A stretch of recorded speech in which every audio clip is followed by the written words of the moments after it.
Well, a big guest on the OHL podcast this week. So big that if you were to Google his name now, he's still going to show up on his Wikipedia page as a professional boxer. That's following time playing in the NHL's Greatest Fish Bowl and, of course, in the Ontario Hockey League with Oshawa and Sault Ste. Marie. Nathan Perrott joins the pod. Hey, it's great to have you here. Thanks so much for making time.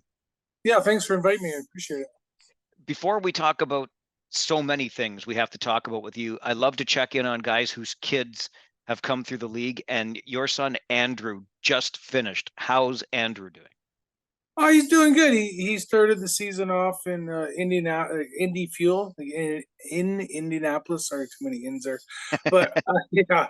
So it was kind of neat because I played there in the IHL my first couple seasons as a pro. So and he's actually where they stay is right around the block from the apartment building I stayed at. I was driving there back in November visiting him, and it's like, man, I lived right there. It was kind of neat, but yeah. So that was kind of a neat thing. And then he recently just got called up to Rockford Ice Hogs in the American League. So he's still up, so it's always a good thing, I think, it's going to be tough for him to stay up for the rest of the year just because I think some guys are going to be getting healthy and such. But he's done well in his first 5 or 6 games he's had, and he was down in Toronto playing against the Marlies there on Wednesday. They had a Wednesday 11 o'clock game, and he ended up getting in a fight, and because they had all the school kids there, which I thought was kind of funny. He's fighting in front of all the school kids, but anyway, they seemed excited. But he did well, and he's a good player, and obviously his OHL career, he one game short there last year with Windsor in the finals, but Hamilton had a really strong team, so it was good that they pushed him that far. But I think when Hamilton, I think, had a little bit of an easier ride to the finals than Windsor. I know, like, Windsor had a couple of game sevens, and I think Hamilton swept their way there. So fatigue may have played a factor, but anyway. Well, Andrew sure left his mark on the Ontario Hockey League, not just because of that memorable Game 7 in the OHL Final, which had the highest attendance ever, by the way, set a new record there at First Ontario Center. But what he did, Nathan, around the COVID lockout year, the year that was lost to COVID, got all those kids together at that preseason tournament, really, I think, spoke to his commitment to the game and his desire to develop as a player. Yeah, he really wanted to play. Yeah, and he took off to Slovakia and played in the professional league there for a bit too during the COVID stuff. So, like, everything was just about trying to get on the ice for him and continue his development and trying to achieve his dream of playing in the NHL one day. And so I'm really proud of him for all that stuff and being able to help the other kids. I can't remember how many kids ended up getting drafted out of that, but I think there was a few, and it was it was really good hockey. Actually, it was pretty exciting to watch. I thought the showcase he put on went really well. You talked Actually, about oh, sorry, I was no, just going no. to mention one thing. I believe the highest, the most scouts they had there at any of the day, there was like 72 NHL scouts. I think it was something like, and GMs and stuff. So, like, it wasn't like they just put on a showcase and here you go, watch it on internet and all. Like, there was over 70 NHL scouts and GMs there, so it went well that way too. There's no Right. question. No, he was terrific and a real driving force behind it. When you mentioned Indianapolis, I couldn't help but think, because yes, you did play there, and you played there with a guy by the name of Dale DeGray, who is still, of course, the stuff of legend in Owen Sound, and had your boy with the Attack for a little while as the GM, of course. Yeah, no, it was funny when that all happened, and I was I don't know what you'd call me. I coached there for a couple of years, but I was like associate coach. I just come on and practice and some of the games, some of the road trips I'd make. But it was just kind of some skill development stuff. But yeah, it was yeah. So when he got traded there, it was nice, and it was nice and close to me because I live up in the near Owen Sound, so I got to watch a lot of the games. And, Dale has always been great. And great GM. He's done a great job there in Owen Sound. I think they have a pretty good team this year again too. I know. Windsor's strong again, and London's always strong, and Sarnia seems to be really, really good this year too. So it's tough division. The eastern or western side It conference. sure is. Yeah.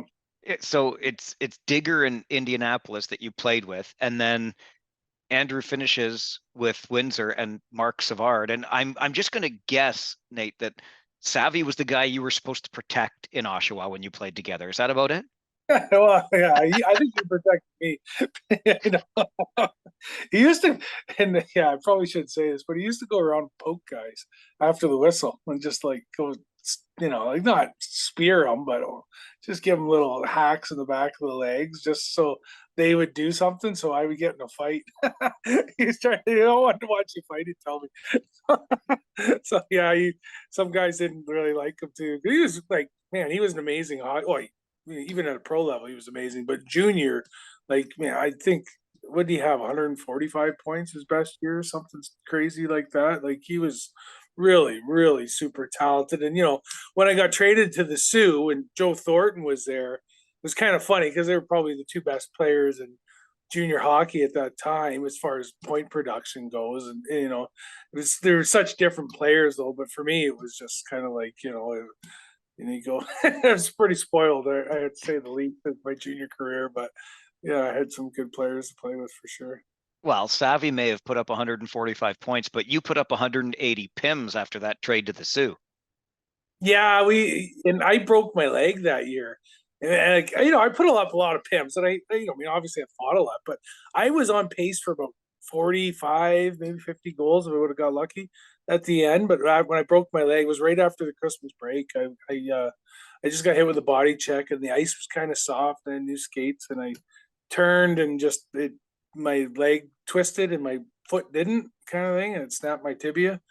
Yeah, it was pretty painful, but I was out for I think 8 weeks, and I kind of rushed back just for the playoffs. So I played a few regular season games after. I can't remember how many it was, and I think I played 37 games that year. But probably four of them I was still hurting. But yeah, I was battling for a contract that year. It was because I was drafted second round to New Jersey in '95, and they offered me a contract after my second year.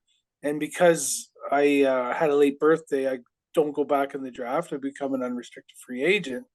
So, my agent at the time thought it would, because I hadn't played that many years junior, I was late coming into the league. He said you should maybe play another year and see where the marketplace will dictate where you are, kind of thing. So I ended up like financially it worked out pretty good. I signed with Chicago instead of Jersey, and I got it got probably twice. Yeah, I was definitely twice the signing bonus, anyways, that what New Jersey was offering. So it was looking back, I think maybe signing with Jersey may have been a better way to go. Like if I could do it again, but obviously gotta sleep in the bed I made, right? But it was I just kind of think like Jersey was pretty committed. Like Lou Lamorello, he even invited me to camp years later. It was like my second last NHL camp. I went to New Jersey's, and he had no reason he had to, but I guess other than liking me as a player and being loyal to his guys, Lou was really good like that. So that was good. And when I was in Chicago, um, Bob Murray was the one that signed me to the contract, and then they went through a lot of changes in those years. They were struggling. I remember, and they weren't very very strong team. And I think they had three different GMs and probably four different coaches, maybe five even when I was there as a player, because I was with the organization. I got traded in my fifth season when I was with the Hawks, but they went through a lot of different bodies, right? So no one, you know, really committed to your development kind of thing. And I'm not trying to point any fingers. As an adult and a professional athlete, you gotta, take care of your own business on the ice kind of thing. But guy drafts you, he wants you to do well, right? He tries gives you an extra little chance, maybe, when you're struggling, as opposed to, someone you just kind of found when you got a new job kind of thing, right? So I liked Chicago organization. I had some good years there for sure. Made a lot of good friends, and they always changed. Like I went from Indianapolis, then we went to Cleveland, and then to Norfolk. So it wasn't just changing the GMs too. They change the farm team almost every year, it seemed like. So it was always, get up and move again. And, You got to see a lot of North America. oh yeah. Oh yeah. Go look at my hockey DB. You see, I've seen a lot of the world, but yeah. No, it's a good thing with hockey though. You get to travel and see stuff. So it's cool. Well, you mentioned that, looking back, maybe you should have stuck it out with Jersey. Do you think the opportunity would have been better there to crack the NHL lineup sooner? Maybe not sooner. I don't know. Like I needed time to develop, and I'm when you're young, you don't probably have the wisdom that to see it. Then you're always in a rush to get to the NHL and get up there as fast as possible. So I just think that if you look at the Jersey teams in the early, mid, and late '90s, there was players almost on every team in the NHL that went through the New Jersey development system, right? Like in Albany and their East Coast League teams. Like they were really good at developing players back then. And most teams are, right? Like that's how they do it. But I don't know, maybe it was just because I got drafted there and I just thought they did. But but I don't know. It just seemed like everywhere I play that you'd see someone, you'd see in the NHL, there'd always be guys from Jersey around, right? Like that were played in their organization at some point. But I guess it's a small world, hockey world is, but For sure it is. You made your NHL debut with the Nashville Predators. What was that game like? What do you remember of the debut? oh, I had a clear cut breakaway 5 seconds into my first shift. It was awesome. I stepped on the ice. I had a breakaway. It's like, oh, this is awesome. I was like, I'm gonna go top glove, and I shot top glove, but it was really high and really flat. I probably would have missed the soccer net. I was squeezing my stick so hard. So, I finished the shift and got back to the bench, and I was like, I was pretty disappointed with. Yeah, I should have just tried to shoot 5-hole into the net or something or crash and anything but missing the net. But so I got back to the bench and I was thinking, oh, geez, and then I got on my second shift and I had a good fight with Jody Shelley. I lined up against him, called him on, and in that year he was winning all of his fights. So he obviously, he one of the tougher guys in the NHL back then. But a friend of mine that was on the team, Brett Harkins, he was telling me, he beat up LaRock this year. He's beat up everyone. It was the first time I've seen him lose this year. So it was, it was a good fight. I don't know, it's on YouTube or whatever. But anyway, so we ended up winning the game in overtime. So it was a good first game, anyways. Other than I probably should have scored 5 seconds into it, but oh well. Story of my pro career. I was never a goal scorer. Yeah, scored a lot of goals in junior, though, I guess.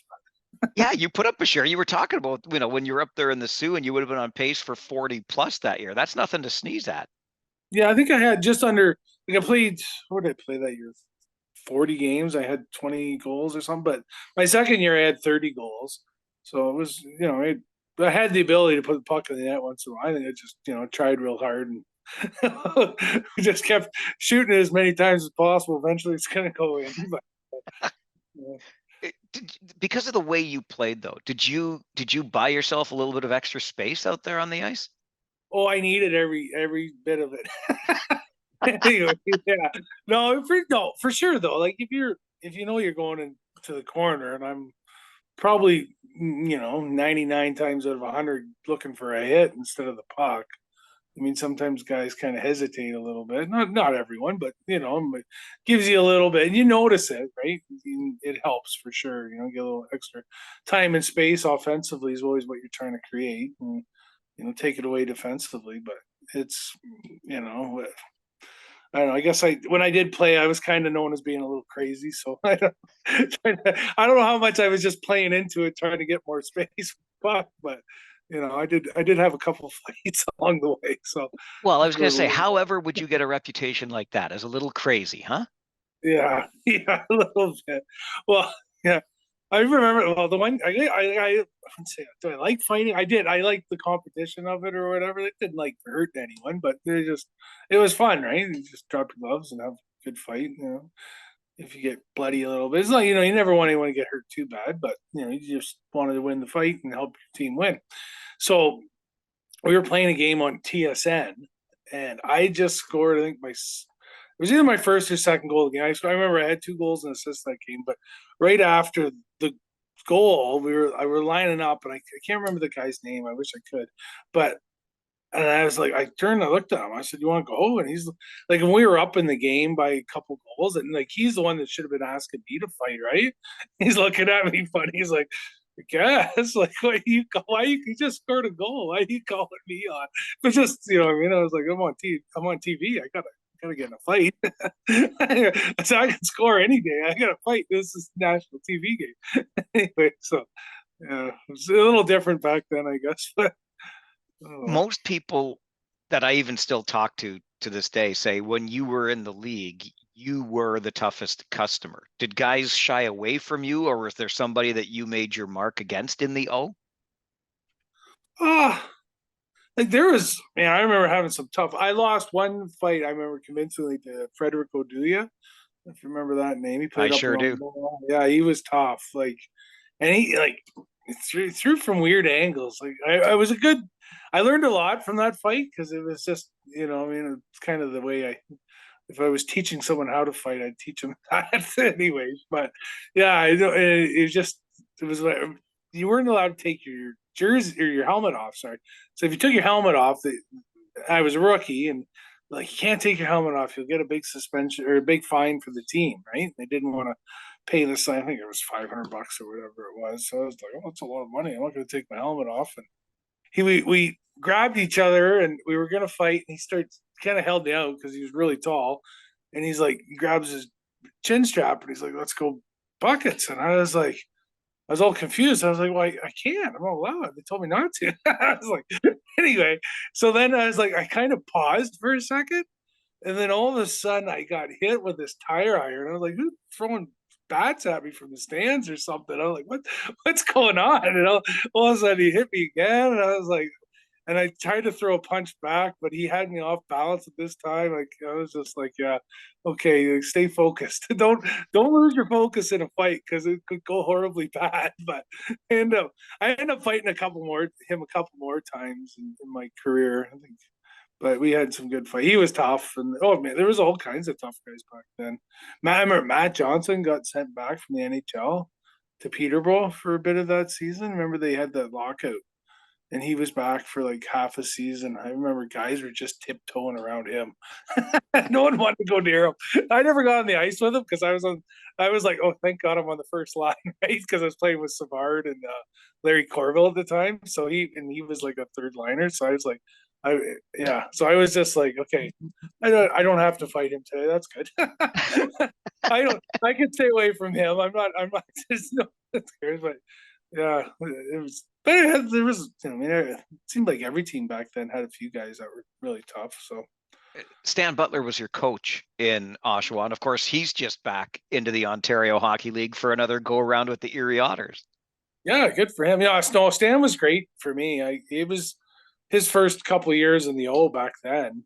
I mean, yeah, he's been around for quite a while. He's had an amazing career for sure, coaching in the OHL. But he had that little stint out west there, and what was that? Prince George, I Prince believe. George, yeah, yeah. Yeah, but yeah, he's done great. Yeah, but yeah, he was hard. Like he wasn't. I should. I mean, looking back, I can say he was great. When I was in it with him, like he was a tough coach, demanded a lot and wanted the best, and he did a great job of getting the best out of his players for sure. But looking back, he was the coach I needed at that time for sure. You needed somebody that was a little stricter, kind of kept you in line a little bit. Yeah, yeah, strict. Yeah, kept me focused. Except for telling me not to take my helmet off. I blame him for that one though. But no. What was it like getting traded up to the Sioux? I mean, you can't go further north than that in the O. You're coming from a small town. Oshawa's not the biggest, and all of a sudden you're out of southern Ontario and up to Sault Ste. Marie. Well, so at the time, the OHL you could only play 2 overagers back then, and we had 3, and all the overagers were really good. Brian Lindsay and Jan Snowpeck were the other 2 guys, and so they were just rotating us. And like I was playing for a contract, and it was a second round or whatever. And I just was like, okay, I went, excuse me, I went and talked to the GM, and I was like, listen, I need to be in the lineup every night. And, because I get, we got three good overagers. Like, oh, would you mind trading me? And he was like, yeah, where do you want to go? And, Joe Thornton was up in the Sioux, and they had a good team, and they were, you could see they were going to have a real good team, like have a push to win it, right? So I was like, can I go to the Sioux? And, it was kind of, and they were like, yeah, sure.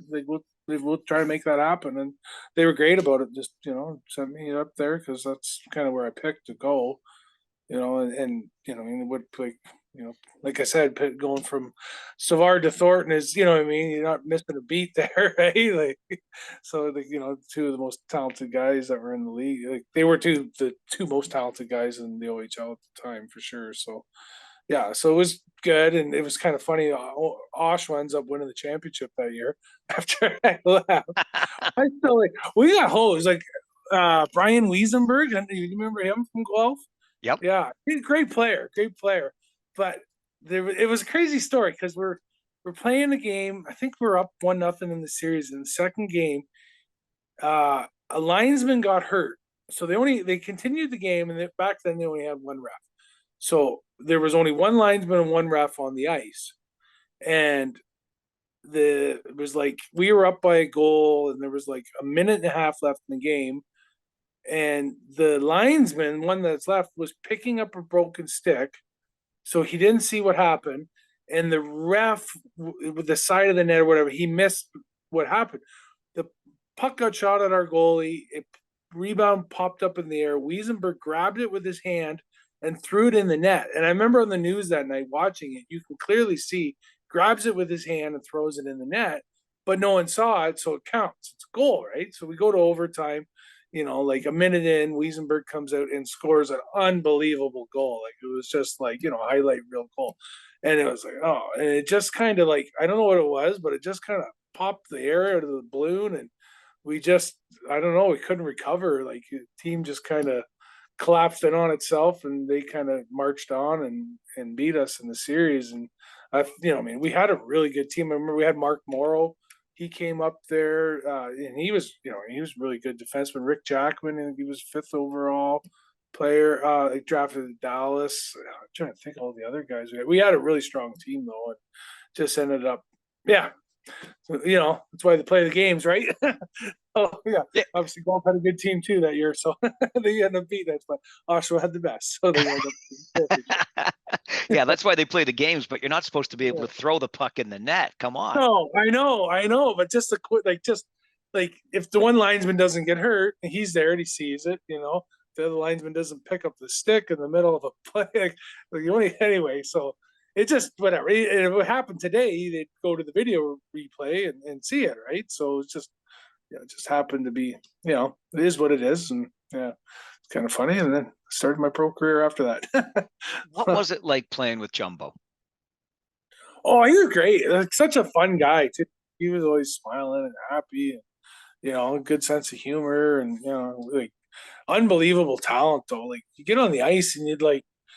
Sometimes I remember like thinking I had to go support him to help him, like because he'd have two guys on him and it didn't matter. It was like that's it, and I was like, I should have went to the net. I've been wide open, like you know what I mean. Like it was just like you just do things. You're like, how do you even do that? Like I can't do that. No, but yeah, he was pretty special talent, and I mean, like when I compare him and Mark, like Mark was really creative and skilled with the puck. Not that Joe wasn't, but he didn't. Joe had that physical strength where he could out muscle guys and stuff. Where like Mark would have to outskill you. He wasn't. I know I don't mean any offense to Mark. It was just different body types, and Joe was big and strong and had a lot of height. And Mark's probably what 5'9", 5'10", whatever he is. But he's just this naturally skilled, smart, creative hockey player. Like you could sauce it through three guys' legs and you'd be like, oh, that was lucky. And then he'd do it again the next shift. You're like, oh, okay. And then again, like he was that talented with the puck. So it was just, they just had two different types of games, but both incredible. Yeah. a guy that played your style obviously would have, let's say, attracted the attention of the opposing fan base. Were there any arenas where they gave it to you pretty bad? North Bay. Yeah, North Bay. Yes. North Bay was always the worst, I believe. Yeah. I think it was the way the stadium is there because you walk right by the fans on the way out. They're like Yep. right, yeah, you know what I'm talking about. Yeah, they're right there on top of you, and they're letting you know what they think. Yeah, I think most of the arenas, like what is it? Kingston was like that too. Remember the old Oh my Kingston arena? gosh, the old barn, yes. Yeah, yeah, it was like that. But I remember I shouldn't probably tell the story. We had a guy. I'm not going to say who it was, but he ended up punching the the mascot for a team. What's yeah? This guy had a really hard punch, so I'm surprised he didn't get charged. But yeah, anyway, but yeah, mascots are Oh, come on, yeah. the mascot's got all that padding. I know exactly. That's what I thought. Yeah, That's pretty yeah, great. yeah. That's pretty great. So, Yeah. how did you develop your style? You talked earlier, like if you were teaching somebody how to fight in hockey, you would use some of the lessons that you learned along the way. How did you develop your own technique? Just trial and error, I guess. I mean, like we fought a lot back then. So I played junior C hockey my draft eligible year. My first year of midget, you're allowed to play junior C then, and or junior B or whatever. So I was playing junior C in Walkerton, and we had a really tough team. And so I mean, I'd fight a little bit. I had a few fights that year, but not many.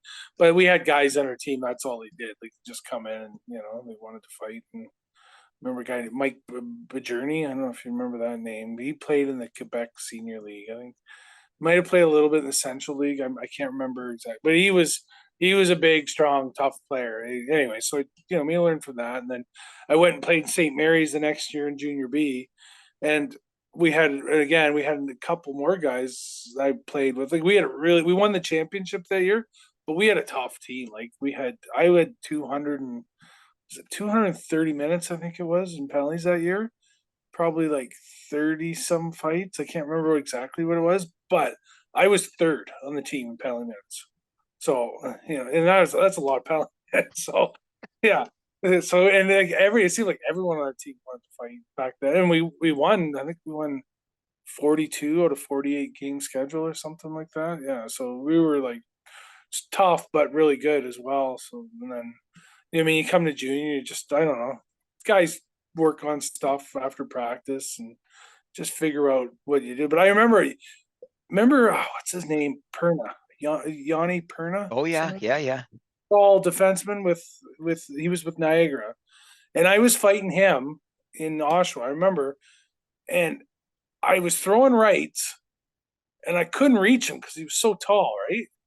And I said I just switched to left because I was just eating his punches, like he was just feeding me, and I switched to left, and then I won the fight convincingly after that. Like I just went to town, and I was like, wow, that works. I'm gonna keep doing that, But it's a more aggressive style when you try to trade punches, right? If I'm throwing lefts and the other guy's throwing rights, like I'm probably gonna have to eat a couple to do it. But I was like, well, I can out punch them and see who's tougher and go from there. Not all didn't work out all the time for me, but sometimes I was, but yeah, I was.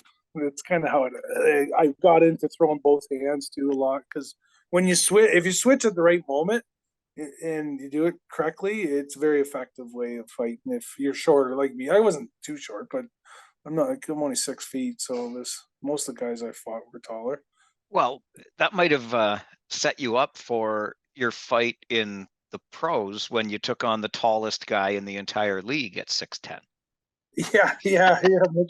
I had to eat a big punch to get him. I feel like I won the fight, but he split me open for a couple stitches trying to get inside on him. But yeah, Mitch Fritz, he's a great guy. It was funny. It was in training camp too when I fought him in Nashville. But yeah, but we're both doing the same job trying to make a team. So here we go. That's how it kind of went back then. Actually, when I was in New Jersey, what's the guy's name? trying to remember his name, but we were on the same team. He was a tough guy from the Western League. I don't think he had much of a pro career because he ended up getting concussions, but he was really tough. But we were on the same team. So Jersey had 3 teams, and one team would practice and the other 2 would play.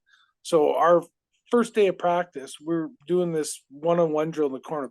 The coach would throw the puck in the corner, and you kind of go battle it out, right? And the guy, what was his name? Oh, it's terrible. Sorry, I won't dwell on that anymore. But he taps me on the shin pads, and he's like, "Do you want to go?" And I'm like, "Yeah, I do."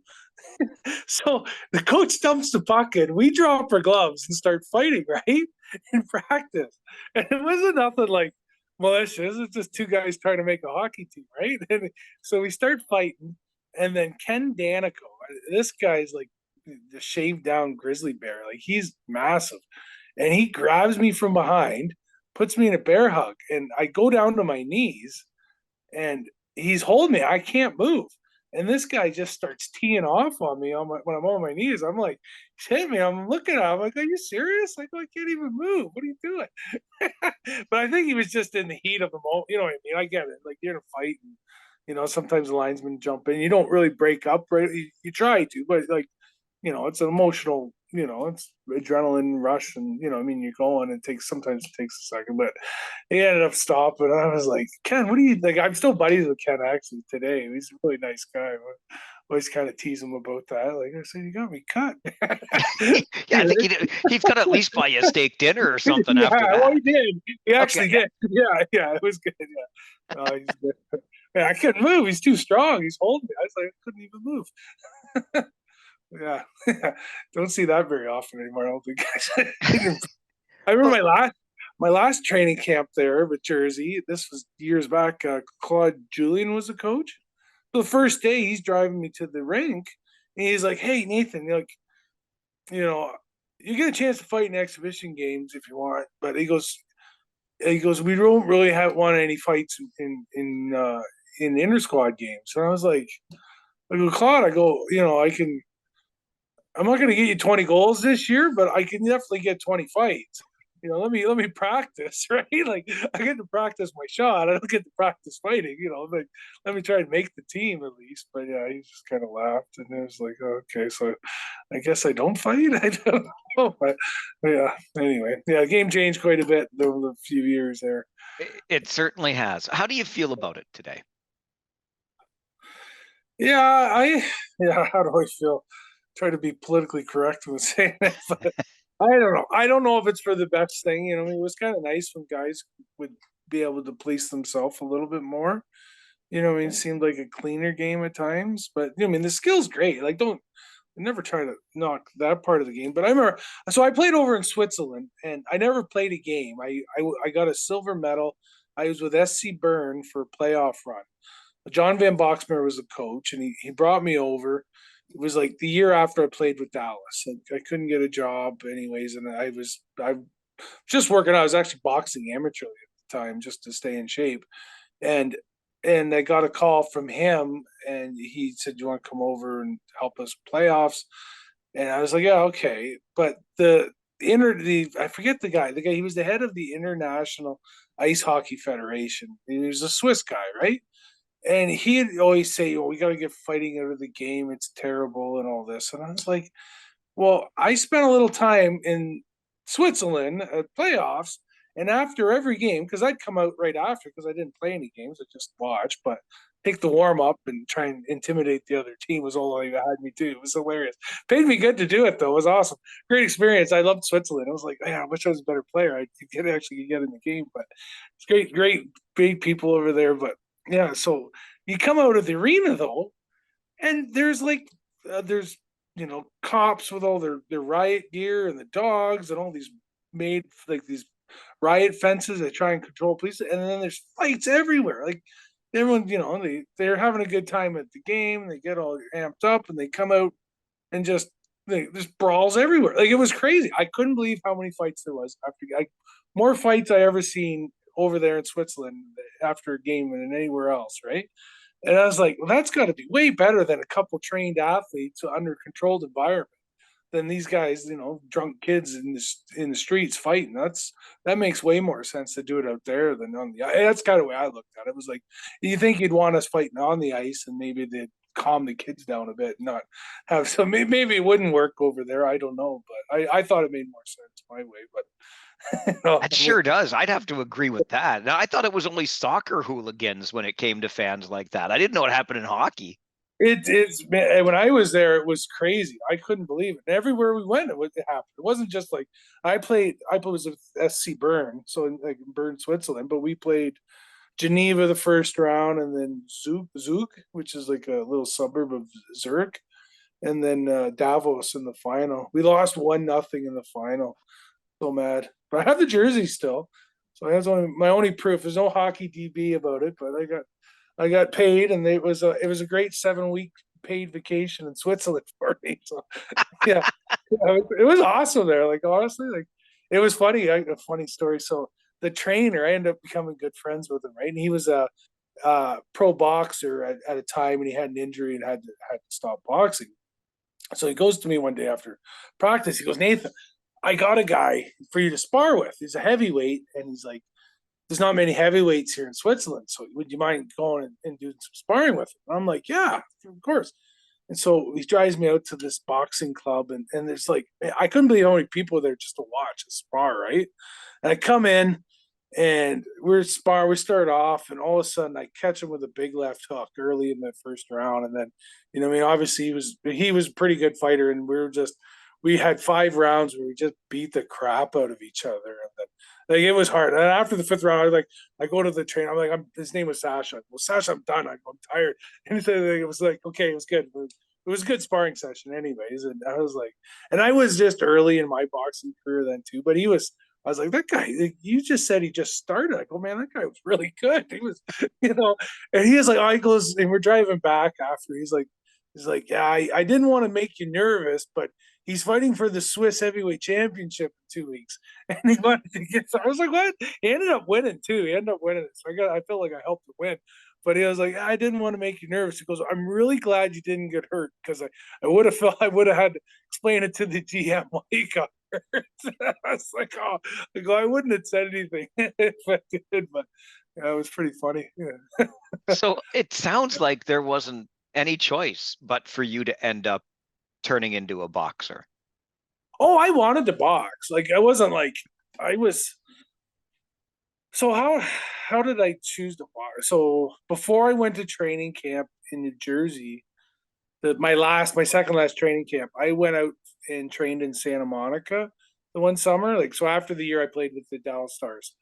And then I went out and trained out there, and I trained at this boxing gym just to stay in shape. And Bob Dylan owned it, and he had a synagogue upstairs and a coffee shop, and downstairs was a boxing gym. Come on, wait a minute. Bob Yeah. Dylan owned the gym where Yeah. So, and the trainer there, he used to run training camps for what's his name, Sugar Ray Leonard. Sugar Ray Sugar Leonard. Ray. Yeah. Yeah. So he used to run training camps for him, right? And he was a good trainer, right? Anyway, so I used to always show up early because they had this. They had, what do they call it?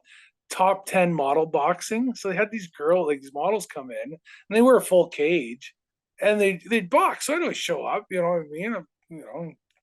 Model boxing. I want to watch. Just it was entertaining, right? It was good. Just leave it at that.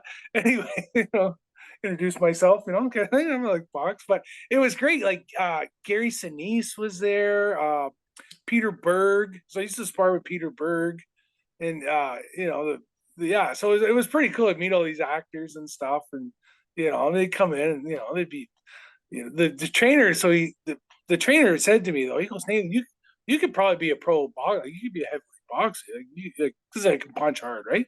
So he's like, he goes, you need some training and stuff. So anyway, so he said that. So a guy I knew in LA knew a strength coach who lived in New Jersey, used to work with New York Rangers and worked with a lot of the Devil players and stuff.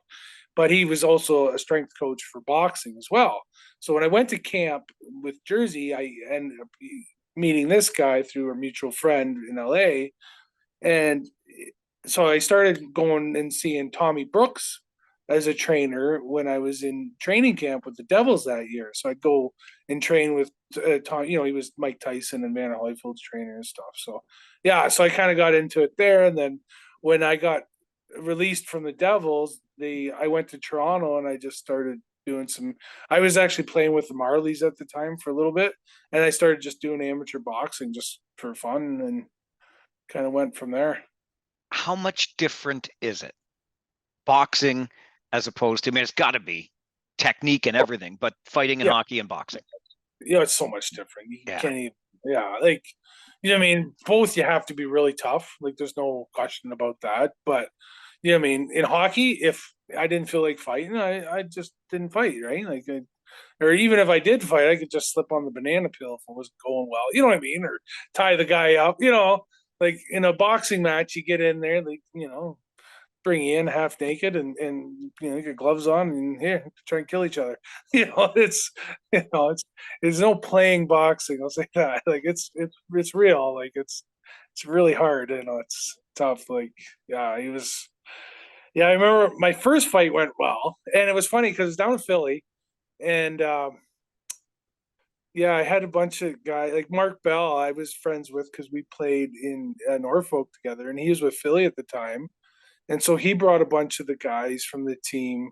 And what was the guy's name? There's a couple of their star players were there too, right? So my fight was at this, what was it called? They shot some of Rocky 2 at this play. I think they tore it down though. I forget the name of the play. Blue Horizon. It's called Blue Horizon. But they had they shot some of the Rocky movie at it though. Anyways, but it was a real tough. It was in a maybe a rougher neighborhood, and yeah, it was quite the experience. But all these guys from the Flyers came and watched me have my first pro match, which was cool, and I'm really glad I won that one. Anyway, it worked out pretty good. But yeah, my next fight didn't go so well. Yeah, yeah.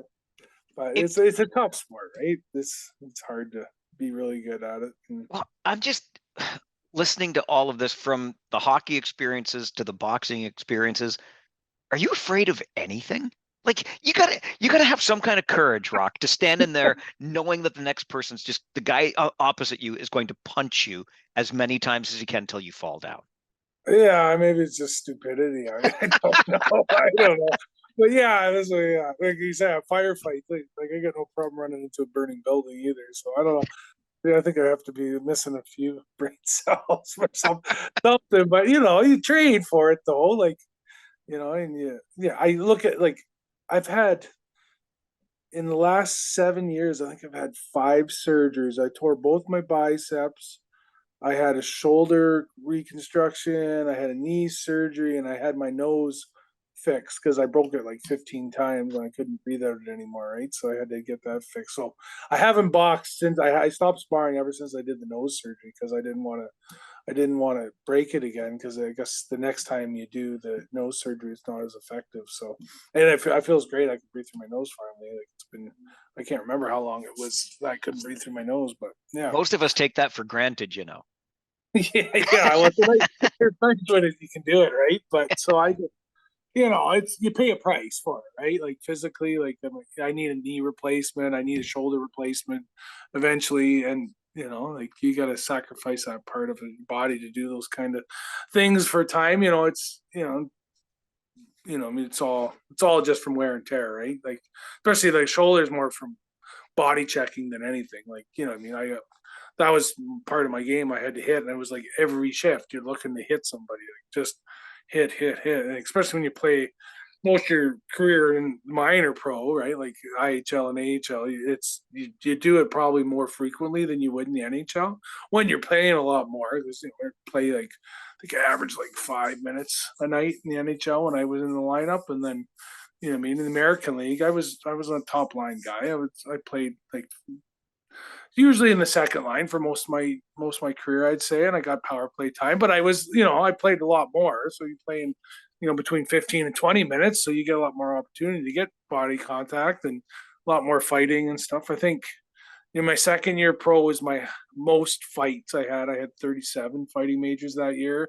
The lockout year was my second most. I think I had 35 or 34, something like that, fighting majors. But most years I don't.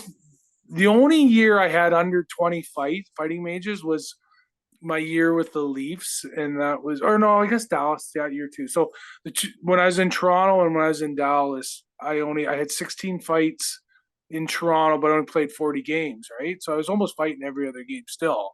So I think I was like right in between every other game or every third game. I usually had a fighting major when I was my pro career. So it was like I stayed busy, right? It wasn't like I was just yeah, I would get the sense that a coach like Pat Quinn would have enjoyed that part of your game.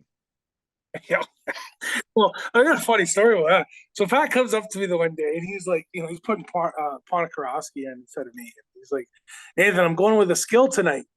And I looked at him, I said, Pat, hard work's a skill. He kind of chuckled to himself. He goes, well, not tonight. You're watching the game. He walked away, kind of smirking. But I was like, what am I gonna say? Yeah, he was great though. He was a great coach. I liked playing for him because you knew he'd play it too. He'd play if you're in the lineup, which was nice. And he gave the best locker room pregame talk of any coach I ever had. He would I don't know what he said, but whatever it was, I felt like I could run through a brick wall, no problem after he was done. So he was good at it, that's for sure. I believe it was also there that you had the opportunity to start a game, and you had Matt Sundin at center and Alex McGillney or McGillney at center, Sundin on the other wing, whatever it was like. No, yeah, Sundin was in center and Yeah. McGillney. So yeah, I was on the right wing. I remember national anthem.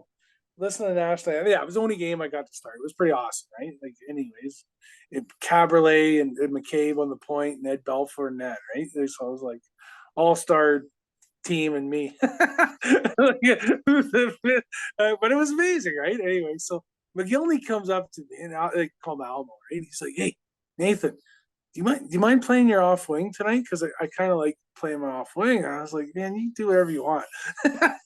like, who am I? I'm not gonna say no. Like, what? Yeah, I can play my off wing, no problem. So after the national anthem, I went and lined up on the left side and played left wing that night. But yeah, it was pretty good. I had a few scoring chances, and we ended up getting blown out. Remember, we lost the game like 8-3, I think it was, or 8-4, and like I didn't even get scored against, but I had a couple chances. I hit the post once or twice. Yeah, if those go in though, maybe I get in the second game. That's why I always wanted to play. Like, even though I fought a lot, I always wanted to be like Cam Neely or like Rick Tocchet or Wendell Clark. You know what I mean? Those were my favorite players growing up, watching them. But I guess like a Wilson or Milan Lucic and this time of year. Sure, for sure. I would envision practices at those times being something like, Elmo comes over to you and is like, teach me how to protect myself if I ever have to. And you're like, sure, but teach me how to stick handle like that or something. Oh, he used to give me stick handling tips, and yeah, he taught me this move on. I remember, so there was this one practice. They had all these kids from all these hockey teams come and watch at it's Scotiabank now, but ACC back then, right? Yep. Anyway, so Alamo shows me this move to do on breakaways, right? And he used to say, "Don't squeeze your stick so hard." He told me that. But so anyway, so he shows me this move, and I go 8 for 8 on Belfour. I scored 8 times. It was unbelievable. I'm like, and he's losing it. Like, I don't know. He's kind of got he's a great guy, but he's competitive, right? Like, amazing. Like, and all I can do is just score. Every time I shoot the puck, it's going by him. He's getting mad. I'm like, okay, he's gonna hurt me. I better shoot one at his chest here just to make him feel good. And I was like, I was a pretty good teacher. I was like, man, I should do that move more often. I wish I would have knew that move my first 5 seconds into my first shift. That story could be completely different. The whole story. I should play with him sooner, but yeah. Anyway. You look back on that. We'd start by talking in junior about Mark Savard, Joe Thornton. Now you're in the pros and you got Sundin and you got Mogilny. Who stood out to you as the best you got to be on a team with? Oh, like it was different moments, right? Sure. Like, and I played with McDaniel there in Dallas, Yeah. and he was amazing too. That guy was awesome.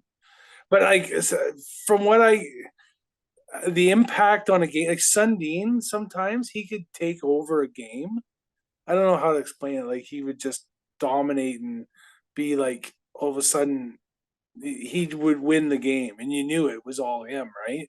And like you'd see other players do it too, but just for him, it was I don't know. Just maybe he had a bigger presence than because I was in Toronto or whatever. But yeah, it seemed like that. But McGillney was probably the most talented. I'd say he was pretty amazing. Like he was like it was ridiculous how good that guy was with a puck. But yeah, there's different things though. I mean, Roberts there in Toronto, he was such a I mean, and Gary, like maybe he wasn't as skilled as the guys, but his presence on the ice and in the dressing room, and yeah, I was pretty lucky. I played with a lot of great guys and great players over the years, so Wasn't that really, around the time too? Roberts was just an absolute fiend when it came to working out. yeah, oh yeah, he was amazing. He was strong. He battled back from that neck injury, right? Right. And yeah, and he had to do the things he had to do to keep himself playing at the time. Yeah, so yeah. What was it like in Toronto then, Nathan? I mean, with that team and the expectations, I described it earlier as the fishbowl. I can't think of another way to describe it. What's it like there as a player? Well, like I was in Nashville before, right? And I get there, like Nashville, they had one beat writer that would come, like it'd be one guy out for practice, right? And you go into the Maple Leafs dressing room after practice, there's 30 reporters. Like you have to, I would literally push guys. Like I'd get frustrated sometimes, and I'd push reporters because it'd be in my way. like I'd be kind of joking, but kind of not, right? I'm trying to get to I want to get this stinky crap off me, But I wasn't mean about it. It was kind of funny, but everyone kind of laughed. But like, what are you doing? Anyway, but yeah, it was just there's such a microscope on everybody, right? Just because they're it's Toronto, right?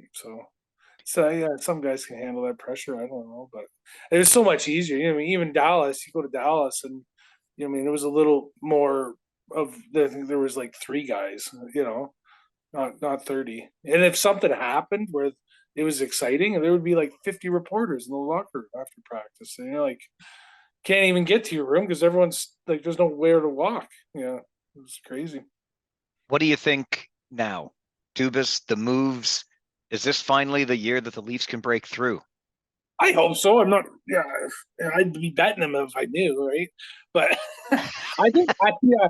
No, I like the moves he's made. Like I'm bringing in a couple solid defensemen, and Ryan O'Reilly's obviously he's already been there and won one, so he got some. Got a guy like his leadership qualities in the room to help lead him. I'm anticipate. I'm excited. I hope they do well, man. That their division's so tough. They play Tampa in the first round again. Like, geez, it's not easy. And Boston, and like, yeah, there's New Jersey's on that side, and New York, and yeah, like it's not an easy road. That's for sure. There's a lot of good teams out there this year, so it's like, yeah, it's not going to be easy, but hopefully they make it past the first round, second round. That's all we're asking for as Leafs fans Yeah, right now. I'll tell you that. yeah. How'd you end up with the nickname Rock? Marty Wilford there. He's a assistant coach in Buffalo. So we played junior together. We played pro together 5 years in a row. Before, yeah, yeah. So we played together. We lived together, I think 2 or 3 times over the course of our career there. Anyway, so we were on a bus from was it St. Louis? We were going from St. Louis to Indy. I just got sent down. I think, yeah, that's how it was. Yeah, I played the exhibition game. We got sent down. Anyway, so we're on the bus and we're playing euchre, and the movie The Rock was on the TV, right? And I was on the seat closest, or like I had to face the back, right? So I was facing the back to play the game, right? but I'd never seen the movie The Rock anyway. So me and Marty were playing against a couple other guys, and we were pretty good at euchre back in the day, so we won a bunch of money, right? So I kind of lost interest in the card game and started watching the movie because I hadn't seen it. And so Marty starts calling me Rock. He goes, Rock, pay attention to the cards, Rock. And so the next 2 weeks, every time he would talk to me, he'd say Rock about 16 times until it just finally stuck, and then it was always Rock. But yeah. It's not a bad movie to be nicknamed after. It's not pretty good, right? I didn't watch it long ago. I like that. Yeah. I was just watching it the other day. I'm like, hey, this is all right. Yeah. On the stage, yeah, good movie. What would be more likely? You getting back into the ring for another bout, or you showing up behind a bench again in hockey? Oh, I definitely. I'm getting old. I'm gonna be 47 this year. I won't be fighting anymore. I definitely like coaching. Coaching's, I like coaching a lot. That was fun. I was helping out in St. Mary's at the beginning of the year, and my middle son, Kevin, he's Andrew's younger brother. He was playing there, and he just didn't want to play anymore, and it just had enough. And then so I was like, okay, and so he stopped playing hockey, and I was like, I like coaching, but an hour and a half drive to practice 4 times a week in games, I was just like, I couldn't do it anymore. Especially when he wasn't there, and they understood. So I think they're doing pretty good. They're playing Strathroy in the first round playoffs right now. I think they're up 1-0, I believe. I don't know if they're playing tonight or not. Anyway, I should check the schedule, but yeah, I hope they do well. They're good. The coaching staff there, I really like them, and they're good team. And anyway, but I do miss it. I do miss being in the locker room with the guys. It's fun. As a guy that played the game the way that you played it, how did you feel when your kids were playing and got into a fight? Well, Andrew, I just watched Andrew fight Wednesday. Yeah. No, I know. How do I say that? Again, I want him to win, but not get hurt or not hurt anyone too bad. Bad enough that he won the fight, but not bad enough the guy can't play the rest of the night. Maybe enough to slow him down a bit or whatever. It's just, it is a weird feeling. I know his mom gets a little more crazier than I would have, but I don't know. I think she's kind of used to it because she would have seen me fight enough times in my life along the way. But you mentioned earlier your memento from Switzerland. You still have the jersey. What else do you have for memorabilia from your time playing? Oh, I have a lot of jerseys. Yeah. I got a silver medal from Switzerland too. Oh, that's right. You mentioned that. Yeah. I got I was always a fan favorite. So I got a couple trophies from a couple of different teams, being a Booster Club Award or whatever, fan favorite kind of thing. They always seem to like the fighters, right? But a couple of those things, a couple of pucks. I scored. I was thinking of my goals. So I scored 4 goals in the NHL. So the first goal I scored when I was with Nashville, it was the game-winning goal, and it eliminated Calgary from the playoffs. So I got that puck.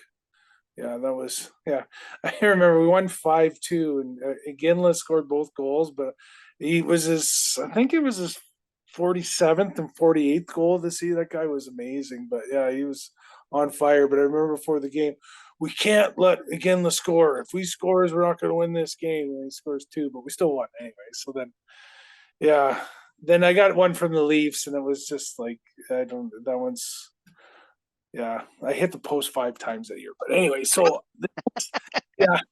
my next goal, where was it? It was my first game. Was it my first game with Dallas? Yeah, it was. It was the first game I got traded to Dallas. We're playing in Nashville.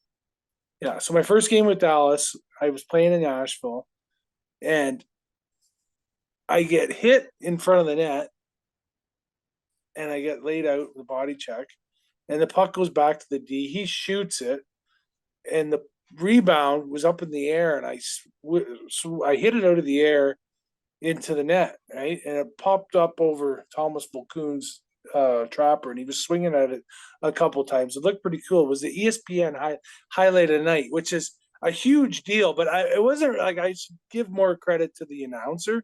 than me because he was going, look at the concentration on this kid. Oh my God, it's amazing.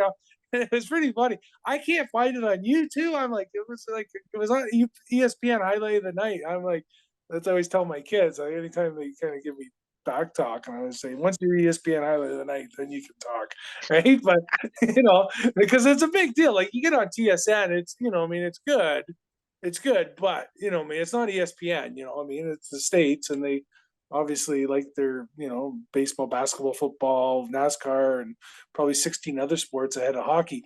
But you know what I mean. So if you get the highlight of the night, it's good. Anyways, but yeah, it was a pretty cool goal, and being my first game back in my first team, yeah, it was neat. But really, what had happened though when I got hit, and I was just rolling over trying to get on my feet because I remember I got laid out and I didn't even see the puck. My stick just accidentally hit. It accidentally just hit the puck out of the air and popped it up and scored. I didn't even know I hit it until after I scored. Everyone was celebrating. I was like, "Oh my goodness!" Yeah. But then my next goal is Steve Ott dropped it in, just dropped it to me and just inside the blue line. And I had a one-timer top glove on Nikolai Habibulin, which was a game-winning goal as well. So I was pretty happy about that one too. Yeah. That's my 4. That's why I only got 4 because I got some memory issues now with all the punches that I had. So if I had any more, I wouldn't be able to remember. So there you go. That's fair. Count them 1, 2, 3, 4. Rattle them all off. The goalie you beat, the highlight of the night. You got it all. What more do you need, Rock? What more do you need? I know. Yeah. 10 more. I need 11 more games so I get 100. I only played 89 games.